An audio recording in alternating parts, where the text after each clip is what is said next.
네, 도덕경 29번째 시간입니다. 제 38장. 저희가 이제 도덕경을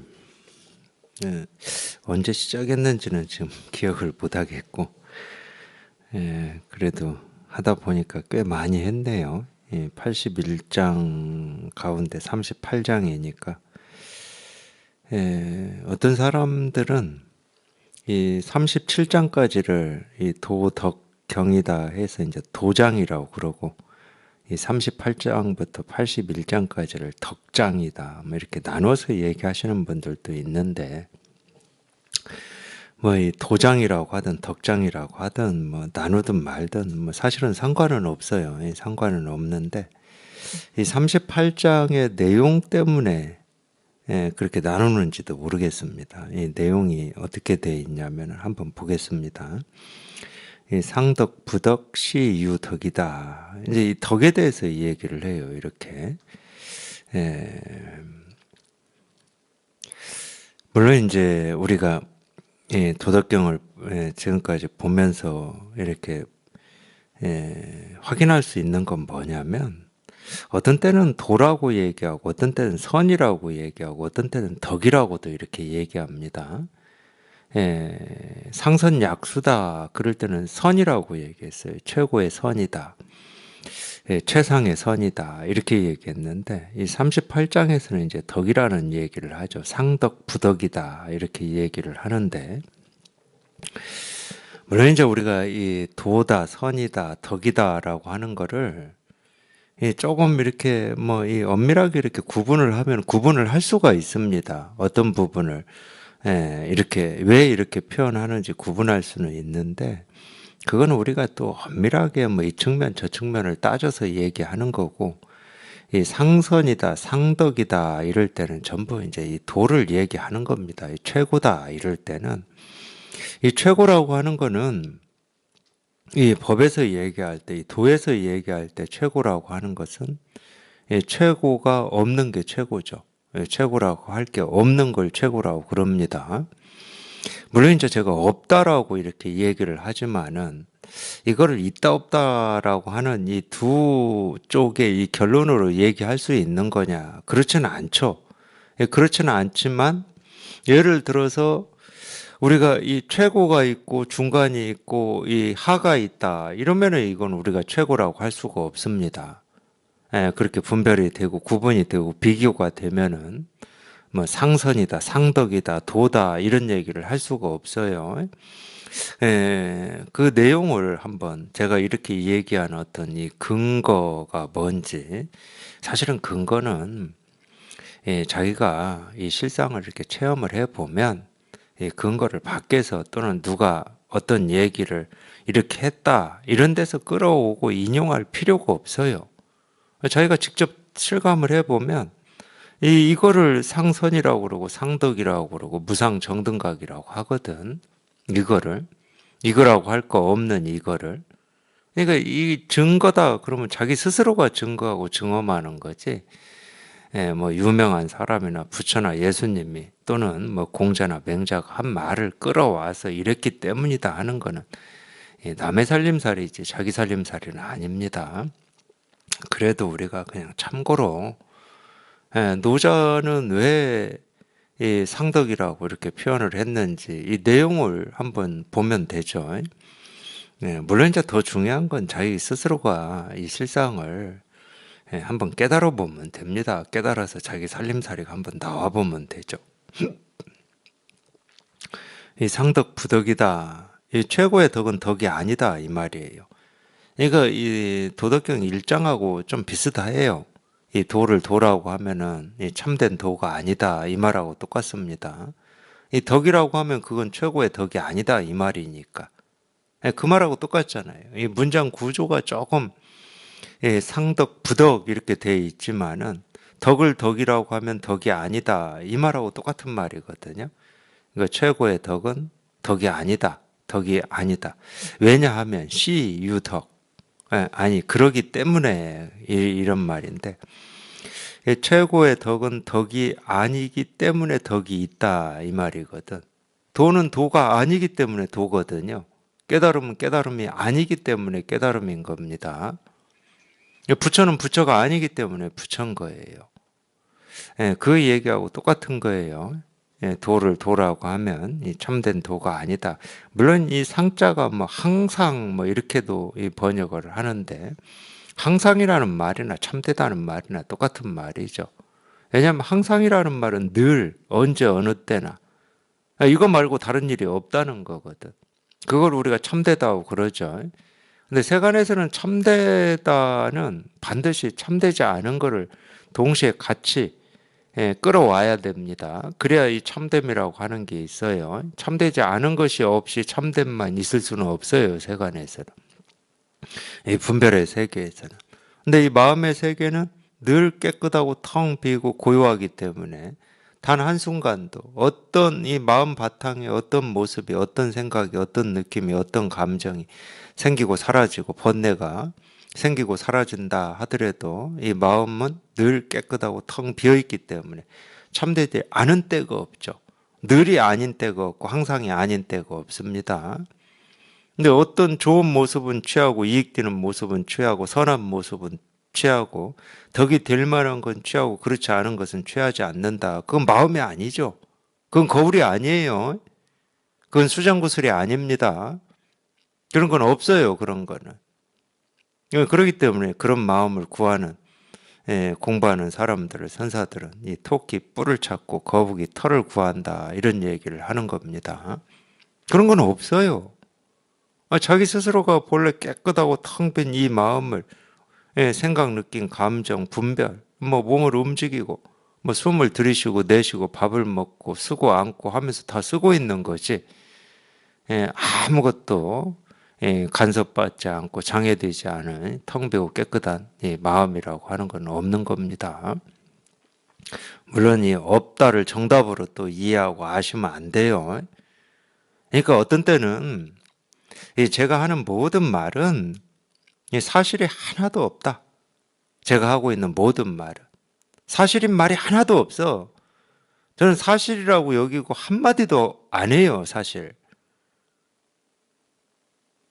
근데 이런 말을 하는 이유는 어떤 측면을 이렇게 집착하고 있다가 이런 말을 듣고 그 집착이 한번 뚝 떨어지라고 제가 하는 얘기입니다.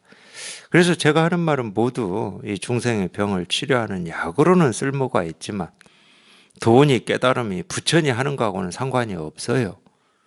그래서 자기가 이런 약을 먹고 문득 분별에서 벗어나 보면 분별에서 벗어난 그게 진실이고 실상이고 도고 깨달음인 거지.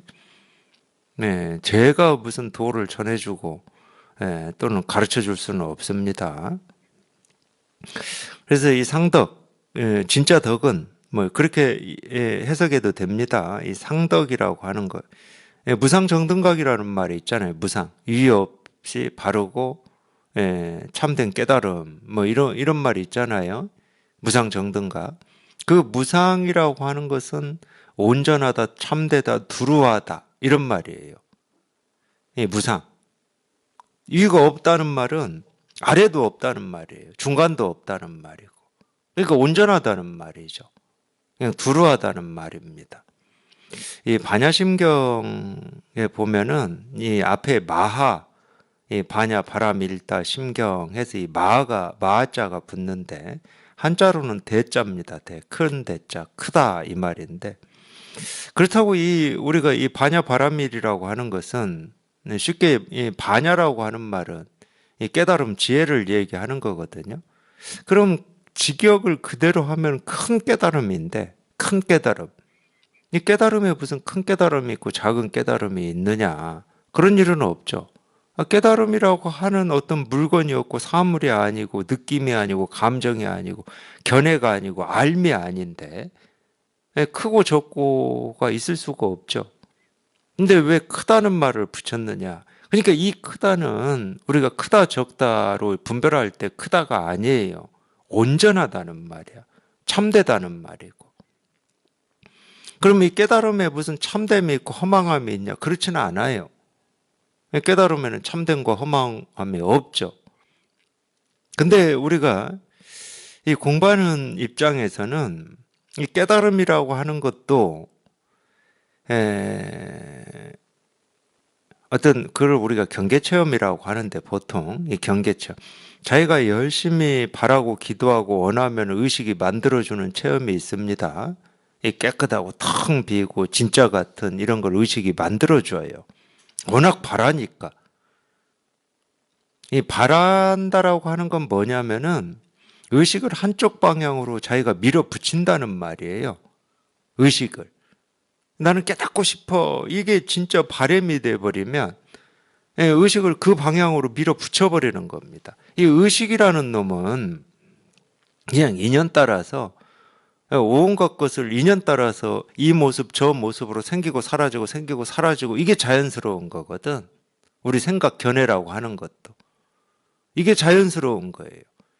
근데 한쪽으로 밀어붙인다는 것은 내가 힘을 가해가지고 일단 압력을 계속 넣는다는 거예요. 쉽게 얘기하면. 이게 이제 수행이고, 우리가 보통 이제 이런 걸 수행이고 어떤 목표를 향해서 나아가는 어떤 뜻이고 바람이고 뭐 이런 거거든요. 목적을 이루고자 하는 어떤 힘이에요. 그 전부 인위고 조작인데, 그러면 이 의식이라는 놈이 계속 어떤 푸시를 받잖아. 압력을 받아요. 그러면 이 압력에서 벗어나고자, 그러니까 이것도 제가 설명인데 참고로만 들어주세요. 야, 그런 압력에서 벗어나려면 어떻게 해요? 얘가 푸시하는 어떤 이 원을 만들어줘야 되는 거예요, 의식은. 그러니까 수행하는 사람들이 경계 체험을 많이 할 수밖에 없는 이유가 그겁니다.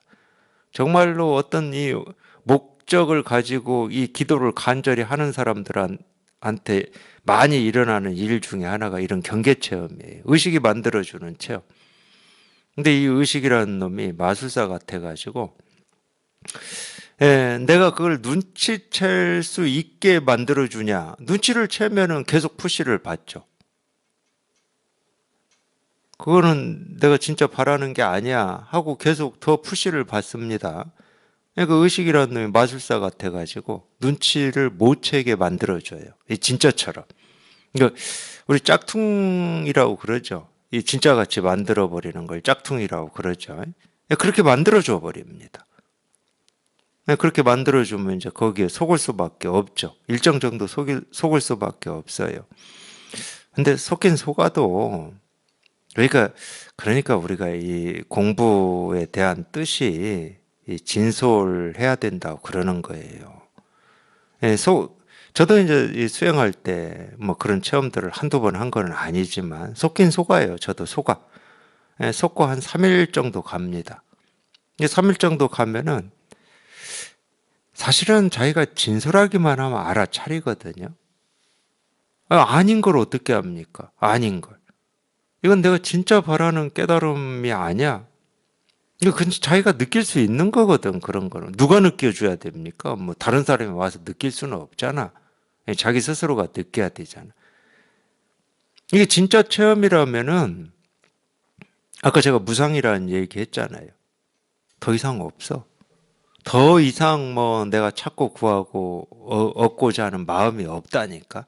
저절로 그 마음이 사라져 버려요. 근데 이거는 이건데 여기에 익숙해지지 않아서 조금 뭐 어떤 뭐가 있을지는 몰라도 이것 위에 따로 있다는 이런 느낌이나 생각 견해는 없어요. 아예. 내가 그토록 찾고 구하고 얻으려고 하는 게 그냥 이거였구나. 더 이상은 없구나. 그래서 제가 체험하고 나서 그런 얘기 여러 번 말씀드렸을 거예요. 무상정등각이라고 하는 거를 그렇게 구하고 찾고 얻고 싶었는데 딱 체험하고 나니까, 체험하고 조금 지나서 무상정등각이라는 말이 어떤 건지 저는 알겠더라고. 이거구나. 왜냐하면 제 스스로 이거 말고는 없어. 이 이상 뭔가가 있다는 뭐 이런 생각이나 느낀 감정이 없어요. 근데 여기에 이제 조금 익숙하지는 않더라고. 뭔가 어설프고 서툴고. 이거는 이건데 하루 눈 떠 있는 시간에 이게 이렇게 확인이 되는 이 시간이 기냐? 절대 안 길더라고. 여전히 보고 듣고 느끼고 경험하는 뭐 이쪽에 좀 매여 있는지도 모르는데 이미 그 속에서 이렇게 살고 있더라는 거예요. 그러다가 어느덧 문득 내가 또 놓쳤구나. 그러니까 처음에는 놓쳤다라고 하는 이게 많아요. 내가 놓쳤어 또 이거를. 그러니까 그런 의식이나 알미 안 들어갈 수가 없어 처음에는. 이거를 지키고 있어야지 하는 게 우리 의식이나 알미 들어간 거죠. 이걸 잃지 않아야지 하는 게 들어간 겁니다. 처음에는 그런 면을 어떻게 부정할 수가 없어요. 이거 계속 뭔가 놓쳤다는 느낌이 많아요. 처음에는 체험하고 나서 보면 뭘 놓쳤어. 왜 놓쳤냐? 그냥 이거는 잊어먹어 버리고 여전히 보이고 들리고 생각하는 이쪽 세계 속에서 이렇게 있는 거예요. 그러다가 자기도 모르게 문득 아이고 내가 또 놓쳤다 하고 이제 다시 관심을 이렇게 기울이는 거죠. 그게 이제 이 체험하고 난 뒤에 이제 공부인데, 굳이 얘기하면 공부인데, 네, 그런 시간들이 꽤 걸려요. 예, 꽤 걸리죠. 그래서 어쨌든 이거는 예, 더 이상이 없다는 건 분명한 겁니다. 더 이상은 없어. 이제 더 이상 내가 자꾸 구하고 얻을 마음이 없어져 버리거든. 예, 진짜 체험이라면. 그래서 이 무상, 예, 무상 이 상자가 윗상자니까 예, 최고라는 말이잖아요. 최고. 예, 최고라는 말이죠. 예. 위가 없다 이 말이니까. 뭐 내 위로는 없다 이 말이니까 최고잖아요. 예, 근데 내 밑으로도 없어요. 예, 더구나 이 나라고 하는 이 기준을 가지고 위아래를 얘기하는 이 기준이 없어. 내가 없어. 그러니까 위아래가 없는 거지. 예, 그거를 이제 이 무상이다 그러고 어떤 때는 여기처럼 이 상선 또는 상덕 이렇게 얘기를 하는 겁니다. 그러니까 이 덕이라고 하는 어떤 특정한 대상이 없기 때문에 대상이라고 할 게 없기 때문에 덕이 있는 거다 이 말이거든. 당연히 법을 표현한 거고 이 도를 얘기해 놓고 있는 겁니다. 분별의 말이라면 이렇지가 않아요. 최고의 덕이 있고 중간의 덕이 있고 핫발의 덕이 있는 거지. 예, 분별의 일이라면 세간의 일이라면. 근데 하덕은 뭐냐? 이 상덕 얘기해놓고 하덕 바로 얘기했어요. 하덕 불실덕 시 무덕이다 이랬어요. 하덕은 근데 하덕은 당연히 예, 상중하로 나뉘어진 덕, 분별되는 덕을 얘기하는 겁니다. 우리가 이 분별되는 덕은 이 불교에서 오해를 해가지고 사람들이 공덕이라는 공덕을 쌓는다, 공덕을 짓는다 이렇게 오해해가지고 그런 말을 하는데 그래서 뭐 뭔가 다른 사람을 위해서 뭔가를 이렇게 하거나 또는 이 불교를 위해서 어떤 일을 하거나 뭐 그걸 이제 불교에서는 불사라고도 하고 공덕을 짓는다고 그러는데 그건 다 세간의 덕입니다. 상덕이 아니에요. 그 불사는 세간의 불사지. 그러니까 이런 얘기 나올 때마다 많이 인용되는 게 양무제잖아요. 양무제가 달마를 만나서 짐은 경전을 번역해서 보급도 많이 했고 절도 많이 지었고 젊은 사람들 출가를 장려를 해서 출가도 많이 시켰고 이랬는데 공덕이 얼만큼 있습니까? 이렇게 달마한테 묻잖아요. 달마 단칼에 말합니다. 하나도 없습니다. 공덕이라고 할 게 아무것도 없습니다. 그러잖아요. 왜 그러겠습니까? 그건 다 세간의 덕이기 때문에 그래요. 그건 상덕이 아니죠. 하덕이죠. 하덕. 하덕이기 때문에 그래요. 그럼 하덕은 뭐냐?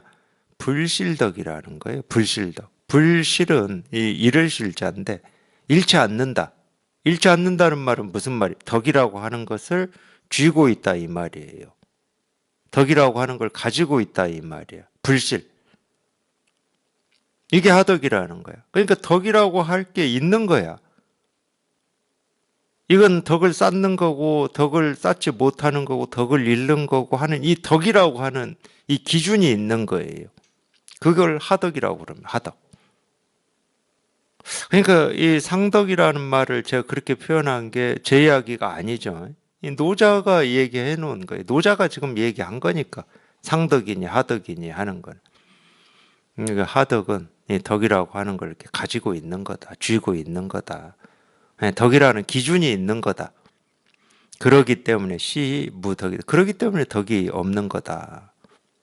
그러니까 이거는 세간의 일과 출세간의 일을 딱 표현해 놓은 겁니다. 예, 세간의 일과 출세간의 일을 이렇게 다른 거다. 출세간의 일은 뭐라고 할 게 없는 거야. 기준이 없고 틀이 없어.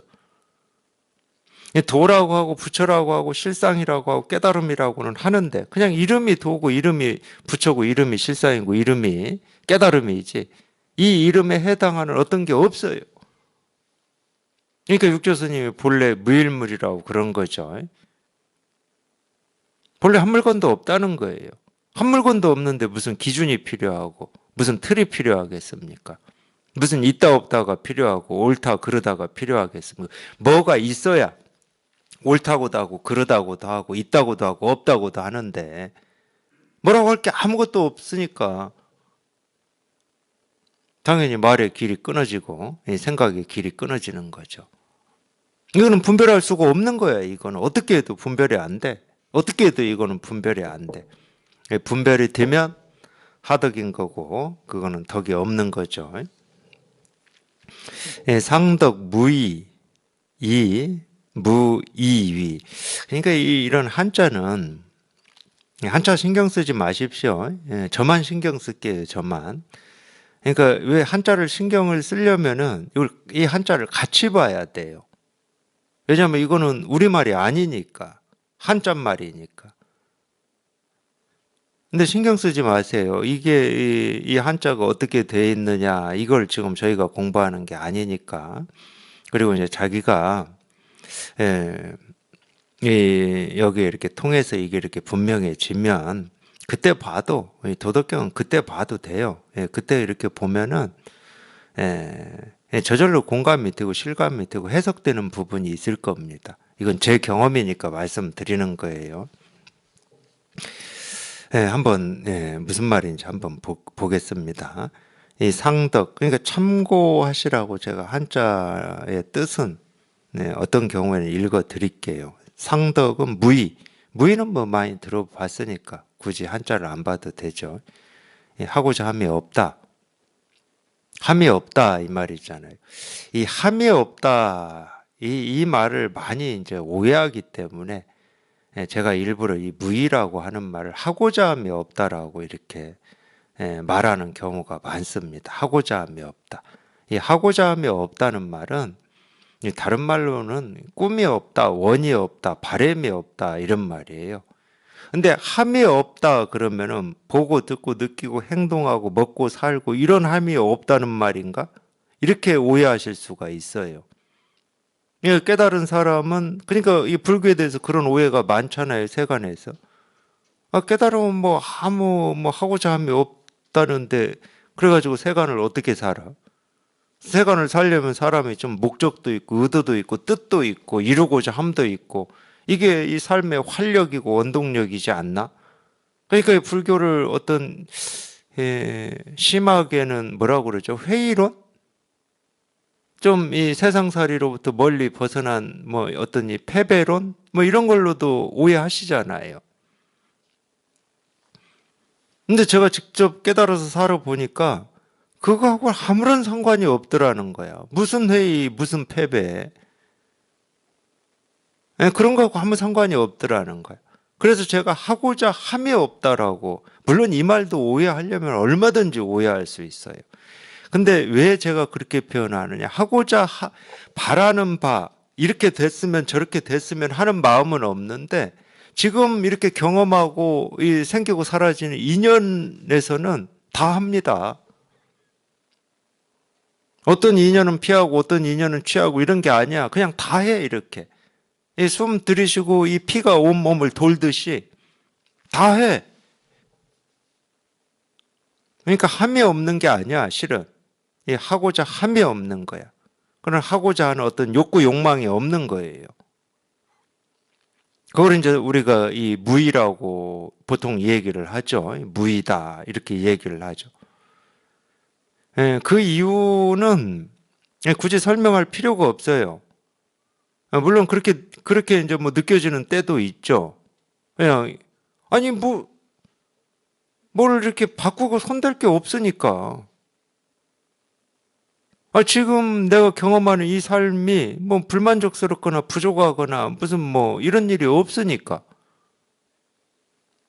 근데 하고자 함이라고 하는 것은 지금 삶이 부족하고 불만족스럽기 때문에 생기는 거예요.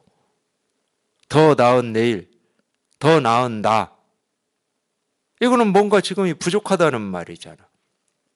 근데 이 깨달아서 이게 분명해 보면, 지금이 없는데 무슨 부족이 있겠어요. 지금이 없는데. 지금은 부족하니까 더 노력해서 더 나아져야 되겠다. 이런 생각 안 한다니까. 그런 게 없어요. 그러니까 당연히 하고자 함이 없어. 하고자 함이 없지만 그냥 인연 따라서 이렇게 활기차게를 참 표현을 해야 될지 말해야 될지 저도 모르겠어요. 그거는. 예.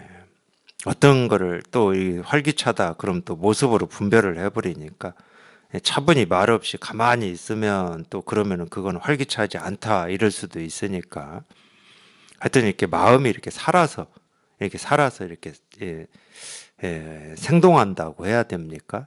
이 마음이 살아서 생동하는 것은 우리가 활기차다, 활기차지 않다 이걸로만 다 표현할 수 없는 겁니다.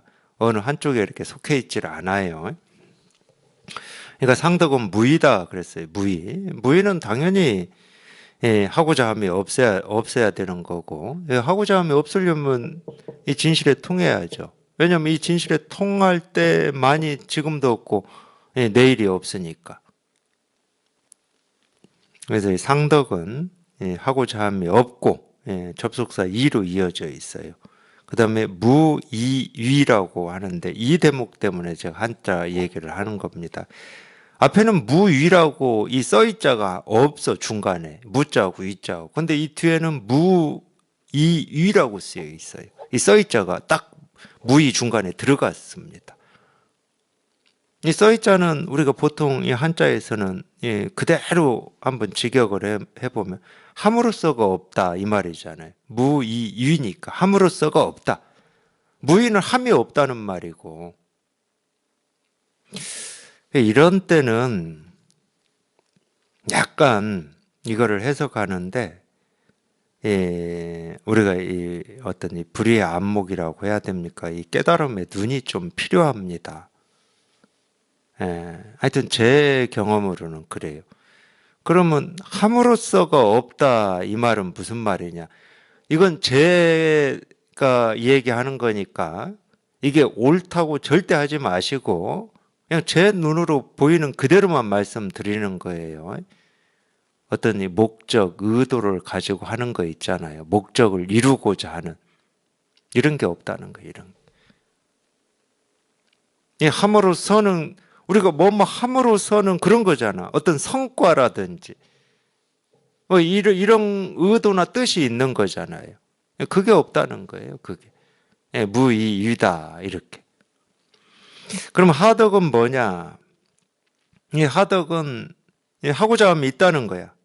하덕 위지니까 위지. 함이 있다 이 말이에요.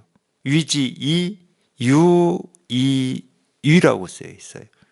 그러니까 함으로써가 있다. 이 뒤에는 함이 있을 뿐만이 아니고 함으로써도 있다는 거야. 이건 목적이 있다는 거야. 뜻과 의도가 있다는 거예요. 이렇게 해야 공덕이 쌓인다. 이렇게 해야 공부에 도움이 된다. 이렇게 해야 깨달아진다라고 하는 이런 목적 의도가 있다는 거야. 그러니까 이건 다 분별을 얘기하는 거거든. 이 함으로써나 이 하고자 하면 다 분별을 얘기하는 거거든. 근데 상덕은 분별이 없다 이 말이에요. 하덕은 분별이 있다 이 말이야. 그래서 제가 이 표현을 쓴 겁니다. 이 함으로써라고 하는 걸 어떻게 해석할 거냐는 조금 어떤 이 마음의 눈이 좀 있어야 된다 이런 표현을 그래서 쓰는 거예요. 당연히 이건 다 분별을 얘기하는 거니까 하덕은. 그래놓고 덕만 얘기하면은 좀 그나마 우리가 좀 괜찮은데 여기서 또 인의 예를 얘기해요.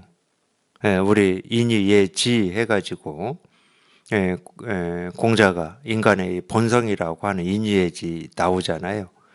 거기에 이제 또 인과 의와 예를 얘기합니다. 이 상인, 이 어질 인자예요. 이 상인은, 그러면 이는 뭐냐? 도덕경에서 아마 이 전에 나왔나, 이제 앞으로 나올 건지는 모르겠지만, 이 도덕경에서는 뭐라고 표현을 하냐면, 이 도가 사라지면 인이 생긴다고 표현을 해요. 인이 생긴다. 도가 사라지면. 그러니까 기본적으로 이 도덕경에서는 이 도라고 하는 게, 이게 당연히 그러죠. 우리 마음 공부에서는 이거 말고 다른 얘기를 할 필요가 없죠. 이게 최상이죠. 최고죠. 이 다른 거는 뭐냐? 그게 아무리 인이고 뭐 행복이고 자유고 예고 오름이고 해봐야 그건 다 분별의 일이다 이거예요. 세간에서는 최고로 치지만, 세간에서는 최고로 치잖아요. 인이 예지 이런 거를. 근데 이 마음의 세계에서 볼 때는 그건 다 세간의 일이야. 도덕경의 기본적인 입장은 그겁니다. 그러니까 도덕경이지.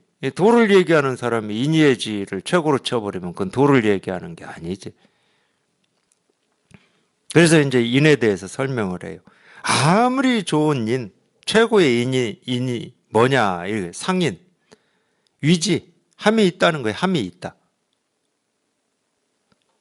위지, 무이위다. 참, 그러니까 이렇게까지 세밀하게 분별을 하고 나눠 놓을 수 있는 게 참 어떤 때는 대단하게 보일 때가 있어요. 공자가 인을 뭐라고 표현합니까? 측은지심이라고 표현합니다. 측은지심. 이 인이라고 하는 거는 사실은 존재하는 게 아닙니다. 하여튼 그래도 이제 저희가 이 동양에서 살고 있고, 유학이라고 하는 거를 어떤 이 사상이든 철학이든 몰라도 되지만 조금은 이해하실 필요는 있어요. 인이해지라고 할 때 이 인이해지는 인간의 본성을 얘기한 건데, 이 인이해지는요, 우리가 이 장이나 유나 어떤 이 사랑이나 우정처럼 이렇게 실제로 존재하는 개념이 아니에요. 인간의 본성을 이야기하는 이 가설은 아닌데 만들어 놓은 개념입니다. 그러면 인이라고 하는 게 있다는 걸 우리가 어떻게 알 수가 있느냐? 이건 공자 얘기예요. 인이 뭐냐? 우리한테 측은지심이 있는 걸 보면은 우리 이 본성에 이 인이라고 하는 게 있다는 증거다. 이 측은지심이 뭐예요? 불쌍한 사람이나 어려운 사람이나 아픈 사람을 보면 도와주고자 하는 마음. 이게 측은지심이거든. 근데 그때는, 그러니까 이거 한번 보세요. 함이 있죠. 무의가 아닙니다. 도와주는데 왜 함이 없어? 손잡아주는데 왜 함이 없어? 근데 진짜 이는 그렇게 도와주고 이렇게 함이 있는데 무의위. 그렇게 도와줌으로써 어떤 목적을 가지고 하는 게 없다 이 말이에요. 그게 측은지심이죠. 어떤 의도나 뜻이 있는 게 아니에요. 그냥 사람이 지금 죽게 생겼어. 철로에 떨어져 가지고. 그럼 자기도 모르게 가서 이 사람을 건져 오는데 그때 내가 어떤 목적이나 뜻을 가지고 그걸 합니까? 내가 이렇게 도와주었을 때 사람들이 나를 영웅으로 생각할 거다. 아니면 뭐 금전적인 보상이 있을 거다. 이미 늦어요, 그러면. 그걸 인이라고 그런 거예요. 측은지심. 그러니까 무이위야. 목적이 없어. 하긴 하는데. 그거를 이제 여기에서는 상인이라고 표현을 해놨습니다. 그건 상이. 이 의자는 오름이에요, 오름. 이 오름이라는 겁니다, 이게. 우리가 의인 그럴 때는 옳은 사람이에요, 옳은 사람. 의인이다, 그럴 때는. 물론 이제 이 말도 이 의자를 공자는 뭐라고 표현했냐? 십이지심이라고 표현했거든. 옳고 그름을 나누어서 볼 수 있는. 우리 옳고 그름을 나누어서 볼 수 있죠. 물론 사람에 따라서 옳고 그름이라고 하는 기준이 다 다르니까 어떤 사람은 옳다고 그러는데 어떤 사람은 그러다고 할 수 있죠. 근데 옳고 그름을 나누어서 볼 수가 있어요. 근데 여기에서 의라고 하는 거는 그래도 우리가 그렇기 때문에 제가 이 개념이라는 표현을 쓰는 겁니다. 이 세상에서 옳고 그름이라고 하는 그 틀은 아니에요. 이 의로움이라고 하는 거는. 그러니까 이 개념적으로는 이 의로움이라고 하는 것은 어떤 면에서는 이런 게 존재하지는 않는데, 뭐, 어떻게 보면 참 양심이라는 말도 저는 쓰기도 참 힘든데, 양심도 다 같지가 않잖아. 근데 이 개념적으로 쓸 때는 진짜 옳음이에요, 진짜 옳음. 누구도 부정할 수 없는 진짜 옳음. 나만 옳다고 여기는 이런 게 아니고, 그걸 이제 시비지심이라고 그래요. 그러니까 참 군자되기가 힘든 거예요, 유학에서도. 실제로 그런 군자는 불가능하죠. 모든 사람이 옳다고 여기는 거를 말하고 행동하고 살 수 있다. 그거는 있을 수가 없어요. 제가 볼 때는 있을 수가 없어.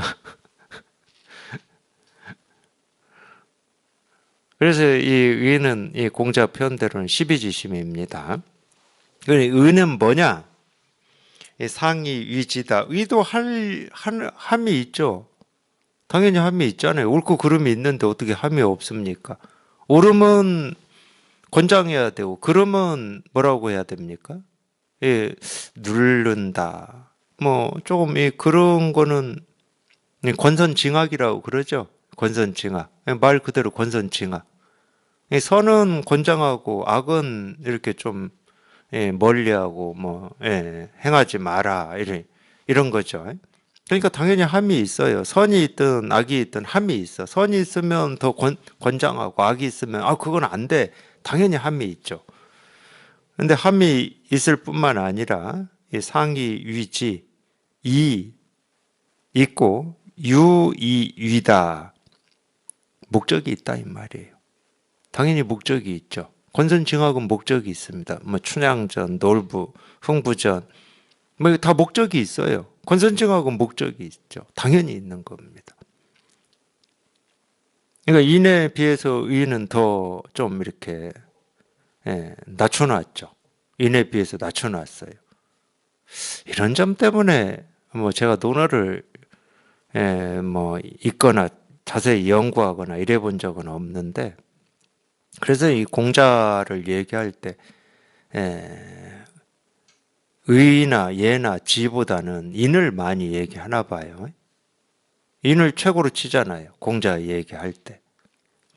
근데 어쨌든 지금 이렇게 표현을 해놨습니다. 그 다음에 상예, 예는 우리가 예절 뭐 이런 건데, 물론 이제 이 예가 이 모습으로, 현상으로, 시스템으로, 제도로 드러나는 거를 우리가 뭐 예절이다, 예법이다. 그러니까 뭐 제사 예법, 뭐 제사 예법만 있는 게 아니죠. 부모 자식 간의 예법, 뭐 친구 간의 예법, 뭐 이런 걸 다 유학에서는 얘기를 해놨죠. 그건 이 예가 어떤 모습으로 드러날 때를 얘기하는 겁니다. 모습으로 드러나기 전이 예예요, 이 예. 진짜는. 그러면 예는 뭐냐? 상예, 위지. 뭐 당연히 예 있죠. 그렇게 해야 됩니다. 어른을 공경하고 뭐 이렇게 해야죠. 그게 예죠.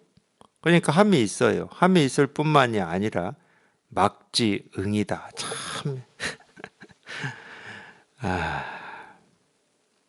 이 막은 부정어예요. 부정어. 그러니까 뭐뭐 하지 않으면 뭐 이런 거예요.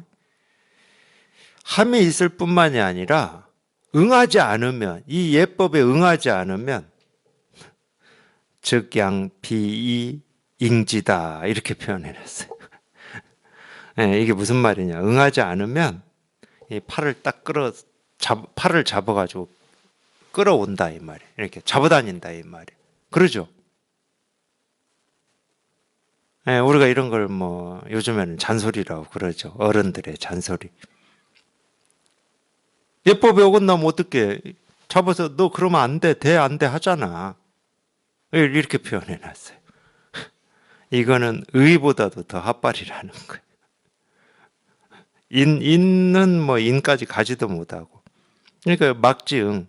근데 저는 이걸 읽을 때 어쩌면 이렇게 참 이렇게 정확하게 표현을 해놨을까. 사실 우리가 이렇게 살거든. 정확히 표현을 해놨어. 인도 그래요. 인도. 우리가 이 사람이 그렇잖아요. 어떤 때 대가를 바라지 않고 그냥 자기도 모르게 쑥 하는 일이 있습니다. 없지는 않아요. 누구한테나 다 있어요. 예, 그러니까 이제 측은지심. 이 사람이라면 다 가지고 있는 게 측은지심이다. 이렇게 표현한 거겠죠. 근데 측은지심만 있는 게 아니라 시비지심도 있어. 그 다음에 이 예라고 하는 것은 이 공자가 말하기는 수호지심입니다. 수호지심. 그럴 거예요, 아마. 예, 제 기억을 제가 다 믿지는 못하는데, 수호라고 하는 것은 부끄러워하는 거잖아요. 부끄러워하는 거. 근데 이렇게 하니까 부끄러움이 생길 수밖에 없는 거예요. 아, 이거 너 이렇게 하면 안 돼. 이렇게 끌어당기면, 그렇게 했을 때 어떤 양심의 가책을 느끼잖아. 부끄러움을 느끼잖아. 이 공동체에서 하지 말라는 걸 내가 하는 거니까. 그거는 그런 틀과 기준을 가지고 못하게 하니까 느끼는 겁니다. 그런 기준과 틀이 없으면 부끄러움을 느낄 일이 없지. 근데 사실은 똑같아요. 네, 기독교에서 얘기하는 이 아담과 이브가 살았다는 뭐죠? 이 에덴 동산. 그때는 이 아담과 이브가 아무것도 몸에 걸치지 않고 사는데도 아무런 부끄러움이 없었어요. 아무것도 걸치지 않는데, 근데 거기서 한 생각, 선악이라는 한 생각이 생기자마자 부끄러움이 생겼죠. 선악이라고 하는 이 한 생각이 뭡니까? 기준이잖아. 이건 옳고 이건 옳지 않아.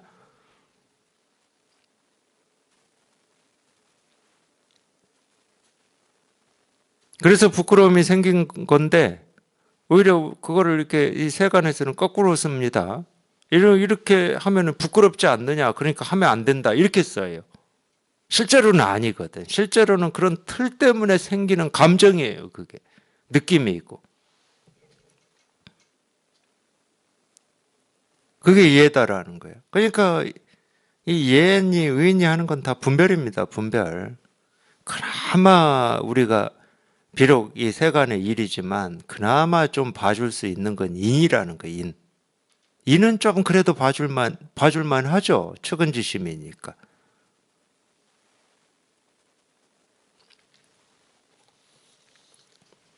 그래서 응하지 않으면, 거기에 따르지 않으면, 그 기준에 따르지 않으면 이 팔뚝을 잡아 끌어서, 하여튼 이렇게 잡아 끌어서 이렇게 채운다 이 말이에요. 양비 이잉지인데, 하여튼 팔뚝을 잡아서 이렇게 끌어온다 이 말이야. 실도이 후덕. 그러므로 여기에 나오네요. 그러므로 이 도를 잃고 난 뒤에 덕이고, 실덕이 후인, 덕을 잃고 난 뒤에 인이고, 실인이 후이, 인을 잃고 난 뒤에 의고, 실이 이 후례다, 의를 잃고 난 뒤에 예다. 이 말도 맞지. 왜냐하면 스스로 옳고 그름을 구분할 줄 알면 옳음을 취하고 그름을 취하지 않을 건데, 의가 사라지니까, 옳고 그름이 헷갈리니까, 헷갈린다기보다도 자기 어떤 욕구나 감정이나 느낌을 이렇게 쫓으니까 이제 어떤 제도로서 예를 만들어 놓은 거예요. 제도로서. 세간은 필요해요. 근데 이 예까지 잃고 나면 뭐가 남겠습니까? 제가 볼 땐 법이 남죠. 이제 직접적으로 여기는 60 이상으로 달리면 이 벌금을 물어야 돼. 여기에 후과죠, 후과. 그래서 이제 법이 필요한 겁니다. 세간은. 근데 세간은 필요해요. 부정할 수는 없어. 우리가 예를 들어서 어떤 이 세간의 이 기준과 틀, 이 법이라고 하는 게 다 우리의 본성을 억압하고 자유를 억압하는 거니까 다 없애버려야 된다. 그게 이제 이 무정부 아나키스트 이런 건데, 그러면 세간은 전쟁터가 됩니다.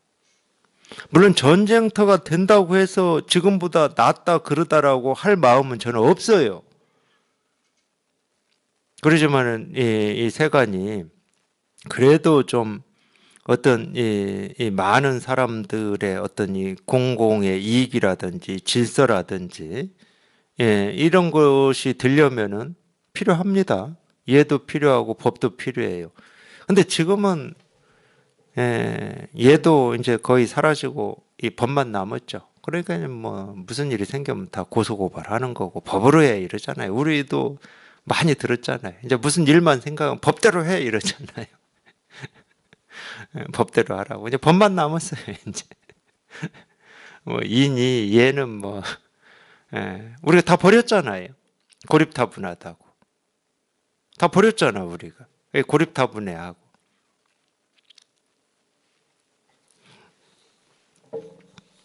그 얘기입니다. 도가 사라지면 덕이 생기고, 그러니까 이렇게 해석해도 되고 저렇게 해석해도 됩니다.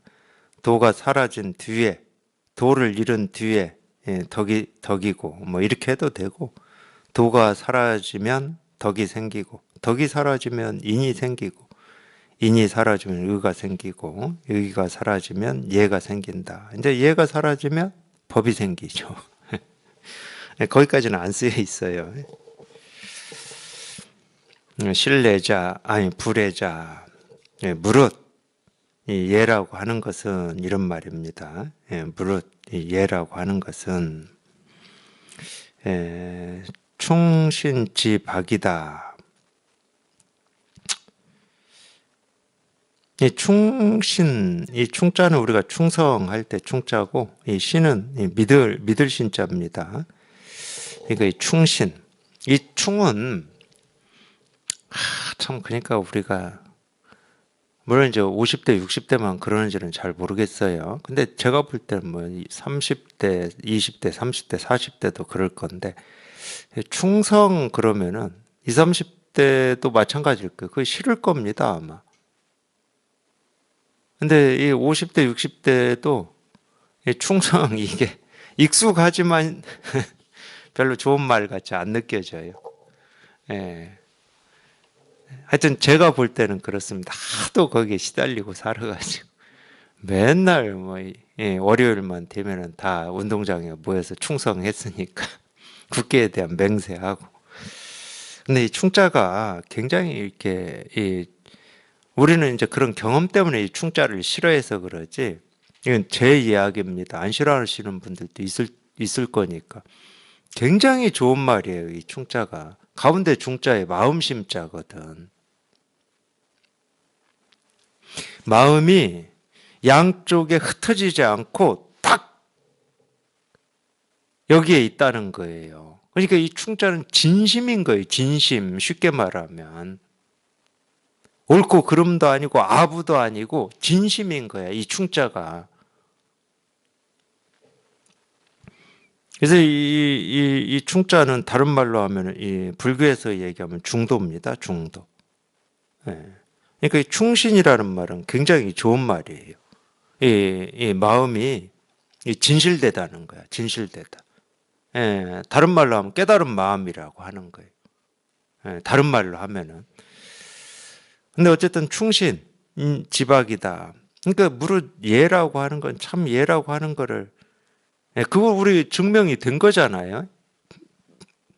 사실은 인이나 이 의가 사라지면서 우리가 왜 이 유교라고 하는 거를 가차없이 버릴 수 있었냐? 이 예만 남았기 때문에 그랬어요. 이 예만 남으면 굉장히 걸리적거립니다. 이게 뭔가를 이렇게 강요만 해 자꾸. 그러니까 이게 뭐 실제 삶에는 뭔 도움이 안 되는 것 같은데 뭔 강요만 하는 것 같은 이런 느낌 때문에 우리가 버릴 수가 있었거든요. 그걸 딱 이 얘기를 해놨어요. 참 이거를 이 수천 년 전에 어떻게 이렇게.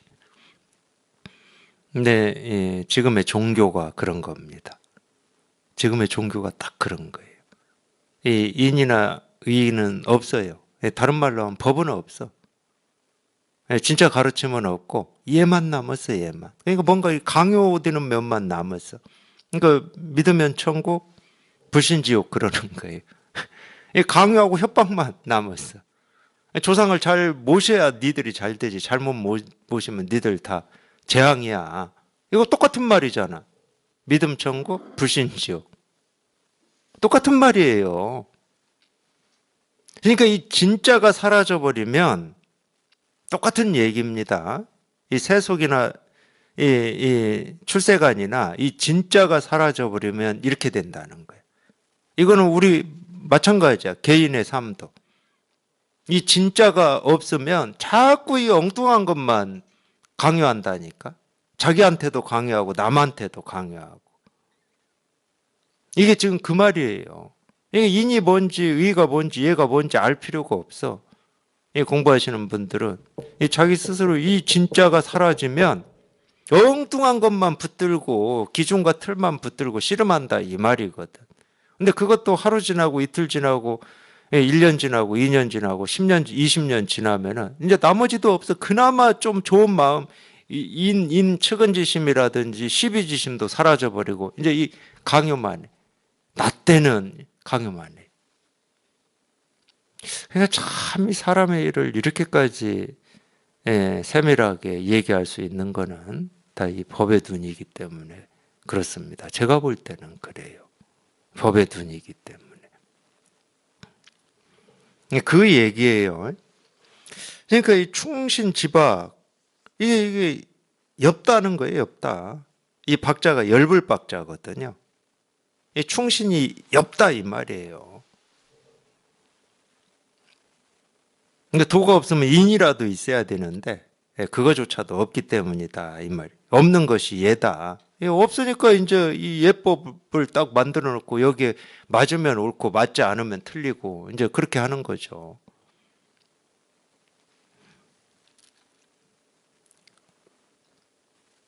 근데 이란 지수다. 참. 이 란자는 우리 난리할 때 난자입니다. 그냥 직설적으로 얘기할게요. 이 난리의 우두머리라는 거예요. 뭐가 얘가 난리의 우두머리다. 이런 얘기 할 수 있는 사람이 몇이나 되겠습니까? 이거는 도저히 이 법의 눈을 갖추지 않은 사람이다. 그러면 이런 얘기 못 합니다. 이 난리의 우두머리라는 게 난리의 우두머리. 그 얘라고 하는 게 난리의 우두머리다. 분별해. 이 난리는 분별이니까. 우리한테 이 개인한테는 분별망상이 난리죠. 난리의 씨앗이고 난리의 근본이다. 분별망상이 근본이고 분별망상이 씨앗이다. 당연히 그러죠. 얘라고 하는 것 자체가 분별이고 망상이니까. 그래서 불의자 충신지박이고 이란지 수다. 전식자 도지화 이 우지시다. 이 전식자라는 표현도 참 어떻게 해석했나 한번 보겠습니다. 어떤 때는 이게 궁금해요. 저도 궁금해. 왜냐하면 이 앞전자에다가 알식자거든. 앞전자에 알식자. 이걸 전식. 이 불교에서도 전식이라는 게 있습니다. 전식이라는 말을 써요. 불교에서도. 근데 뭐 불교에서 이 전식이라고 하는 말을 어떻게 쓰는지는 일단 놔두고 이 전식이라는 말을 여기서는 시대를 앞서가는 사람이다 이렇게 썼는데 제가 볼 때는 그런 말이 아니에요. 시대를 앞서가니 뒤처져가니 이런 말이 아닙니다. 전식은 말 그대로 전식 우리가 지금까지 배우고 익히고 경험해서 안 거 이 말이에요. 우리가 지금까지 배우고 익히고 경험해서 안 거 그게 전식이지. 뭐라고 이렇게 어렵게 이야기를 해요. 근데 왜 이게 예를 들면 저는 이렇게 쉽게 얘기할 수 있느냐. 분별할 때는요. 우리가 배우고 익히고 안 것이 최고예요. 그걸 가지고 해석을 해야 되고 그걸 가지고 미래를 예측해야 되고 그걸 가지고 지금을 판단해야 되거든. 그러니까 그게 최고인 거야. 근데 깨달아 보면 앞서서 배우고 익히고 안 거, 경험한 거, 그거 뭐, 예, 지금을 판단하고 지금을 해석하는데 아무 쓸모가 없어, 쓸모가. 아, 지금은 지금일 뿐이야. 지금은 지금일 뿐이지, 뭐, 미리 내가 배우고 익히고 경험한 이걸 가지고 지금을 어떻게 해? 그 자체가 망상이고 분별이다니까. 이 예법이라고 하는 것도 그런 거잖아요. 어릴 때부터 우리가 이 부모나 어른들로부터 이래야 돼, 저래야 돼, 이렇게 살아, 이거잖아. 그러니까 배우고 익힌 거. 내 암, 내 틀, 내 기준.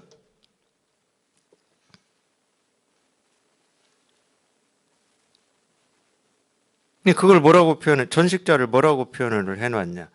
이 도의 화, 이 화자는 이 화려하다 할 때 화자인데, 그러니까 이 꽃 화자는 풀초에 이 될 화자를 쓰잖아요. 근데 이 화자는 영화 할 때 뭐 이런 화자인데, 여기에서는 제가 볼 때는 이겁니다. 이 도의 이 꽃이다 이렇게 표현을 해놨는데, 도를 이렇게 치장하는 거, 치장. 치장한다라고 표현하지. 도가 아니고 도를 이렇게 치장해 놓는 거예요. 도를 이렇게 이 도인 것처럼 치장해 놓는 거. 그래서 이게 여기에서는 이 도의 화 일뿐만이 아니고 우지시라고 그래요. 우지시 어리석음의 시작이다. 어리석음은 분별이니까. 뭐가 전식 우리가 배우고 익히고 경험한 이거를 믿고 의지하는 것은 어리석음의 시작이다. 또는 난의 우두머리다. 혼란의 우두머리다. 똑같은 얘기죠. 우리 분별이라고 하는 건 당연히 배우고 익히고 경험한 걸 가지고 지금을 판단하고 미래를 판단하고 헤아리는 거니까. 시, 대장부, 처기후, 불거, 기박. 그러기 때문에 이 예법이라고 하는 건 이런 거고 우리가 배우고 익히고 경험한 것도 이런 거기 때문에 시 이런 거기 때문에 대장부는 진짜 이 마음 공부를 하고 마음에 이 뜻을 두고 원을 둔 사람은 그게 대장부죠. 그게 대장부의 마음입니다. 이 세간의 어떤 기준과 틀을 가지고 옳고 그름을 나누고 헤아리고 분별하는 게 아니고 진짜 이 일에 분별 없는 이 일에 해탈 열반의 뜻을 두고 원을 품은 사람들이 대장부죠. 그거를 우리가 크다고 그러는 거예요. 그거를 세간의 일을 옳고 그름을 나누어서 맞고 틀리고를 나누어서 분별하는 사람은 적은 거지. 그렇기 때문에 대장부는 처기후다. 이 후는 이 후덕함, 두터움 여기에 있다는 거예요. 여기에 이 후에 이 후덕하다, 두텁다라고 하는 건 도를 얘기하는 거거든. 여기에 발을 딛지. 불거, 기박, 이 옅은 거는 당연히 세간의 일이고 분별의 일이죠. 그쪽에는 불거, 그냥 발을 딛지 않는다. 여기에 발을 딛지, 그쪽에는 발을 딛지. 이게 참 마음 공부의 뜻을 두신 분들이 공부하는 이 자세고 태도예요. 어떻게 공부해야 됩니까? 이 말밖에 할 말이 없어요. 여기에 관심을 기울이시고 세간의 일에는 발딛지 마세요. 이 말밖에 할 말이 없다니까. 근데 이거는 제 경험이기도 하지만 이미 수천 년 전에 이거를 이렇게 공부했던 분들의 경험이기도 한 거죠. 이렇게 딱 나와 있잖아요. 여기에 발을 딛지 세간에 옳고 그른 일에는 발을 딛지 마. 겨우 제가 얘기하잖아요. 인정할 수 있는 거는 이 측은지심 인까지는 그래 아마 그나마 그렇다고 또 그쪽에 그냥 너무 발을 세게 디뎌가지고 거기서 헤어나오지 못하면 또 공부 못하는 겁니다. 맨날 이 측은지심 가지고 누가 어려운지 누가 고통을 받는지 찾아다니면서 그 일만 하고 살아야 되잖아요. 그러면 아마 그러기도 쉽지 않을 거예요. 굶어 죽죠. 그러면 대가를 바라지를 않으니까. 모르겠어요. 굶어 죽고 안 죽고는 모르겠고 어쨌든 이제 이 진짜 공부의 뜻을 두신 분들은 이 처기호 불거 기박이다. 똑같은 얘기예요. 여기에 관심을 두시고 나머지 일에는 발을 딛지 마세요. 그냥 세간의 일을 우리가 안 하고 살 수는 없지만 거기에 이렇게 어떤 이 소중하고 가치 있고 의미 있고 옳고 그르고 이런 마음 없이 그냥 하면 되는 거예요. 그거는 세간의 일은. 진짜는 이거 하나 해결하고 이거 하나 분명히 하는데 뜻을 두고 관심을 두면 되는 거죠. 처기실은 이 실은 열매 실자입니다. 이 실에 머물고 불거 기화. 제가 아까 이 도의 화다 그럴 때 치장이라는 표현을 썼는데 여기를 봐도 그래요. 치장에 머물지 마라. 이 치장이라고 하는 것은 뭐냐? 이 도에 대해서 설명하는 거예요. 설명. 이런 게 도다. 도를 깨달으려면 이렇게 해야 된다. 이게 전부 치장이에요. 그런 건 관심도 기울이지 마시라고.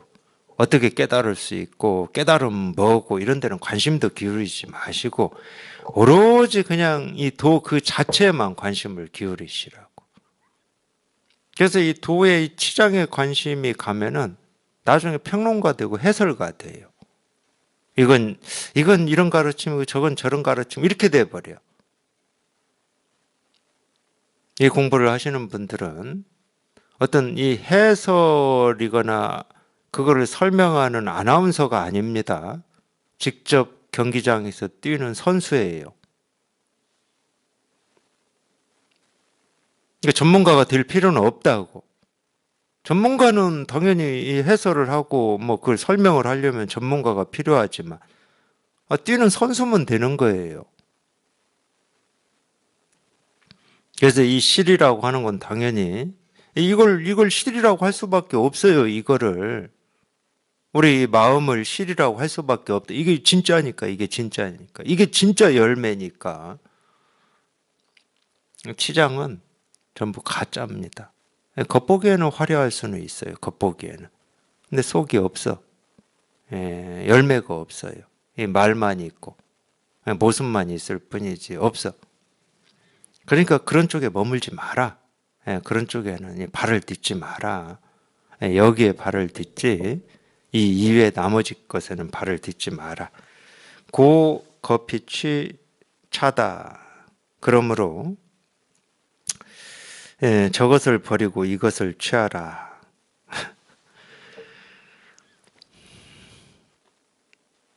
제가 시간이 다 돼가지고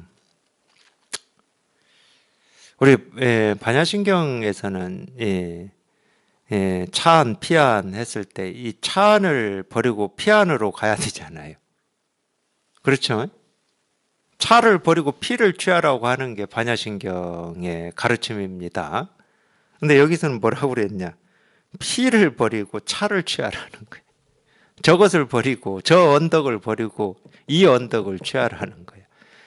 그러니까 반야신경은 어떤 거냐면은 이 언덕은 중생이 사는 세상이에요. 분별망상의 세상. 그러면 이 피는 뭐냐? 저쪽은 뭐냐? 이 분별망상을 벗어난 세상이야. 그걸 이제 피안이라고 그랬어요. 반야신경이나 불교에서는. 근데 도덕경에서 노자는 피를 버리고 차를 취하라는 거예요. 근데 여기에도 굉장히 큰 가르침이 있는 거예요. 물론 어떤 게 더 낫다, 좋다 이렇게 비교하고 평가할 수는 없습니다. 근데 이 불교에서 반야신경만 공부하던 사람들이 이런 말을 보고 알아야 될 게 있는 거예요. 오히려 이 차안을 건너서 피안을 취하라라고 안 나온 게 저는 즐거운 거예요. 저는 반갑고 똑같이 얘기했으면은 별로 안 반가워요. 그건 이미 반야신경에서 다 이 얘기를 했으니까. 근데 노자는 반대로 얘기했어요. 노자가 뭐 반야신경을 보고 일부러 반대로 얘기했겠습니까? 노자가 먼저건데 반야신경보다 먼저인데. 그러면 이게 무슨 얘기냐? 피안. 저것을 버리고 이것을 취하라. 아시겠죠? 저것은 뭡니까? 내일 더 나은 거, 더 좋은 거. 그게 저것이잖아. 이것은 지금 눈앞에 보고 듣고 느끼고 경험하는 이것이잖아.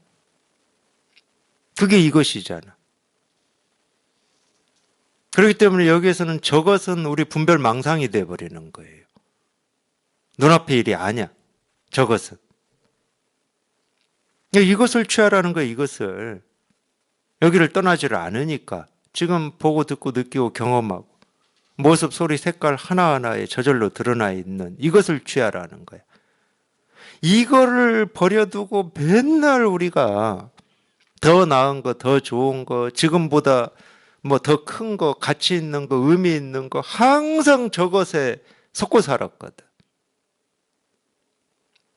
그건 버리고 그건 전부 분별이고 망상이니까 그건 버리고 이렇게 해야 돼, 저렇게 해야 돼. 여기서 예를 얘기했으니까 예나 보고 듣고 느끼고 경험한 이 전식을 얘기를 했으니까 그거는 전부 어떤 기준이고 틀이지 지금 당장 이 진실이 아니거든. 그러니까 그건 버려버리고 놔두어버리고 그거는 지금 이 눈앞에 이 일 지금 눈앞에 당장 이렇게 부정할 수도 없는 여기에 이거를 취하라는 거예요. 이거를 그냥 이 일이다. 이 일이다. 이거를 취하라는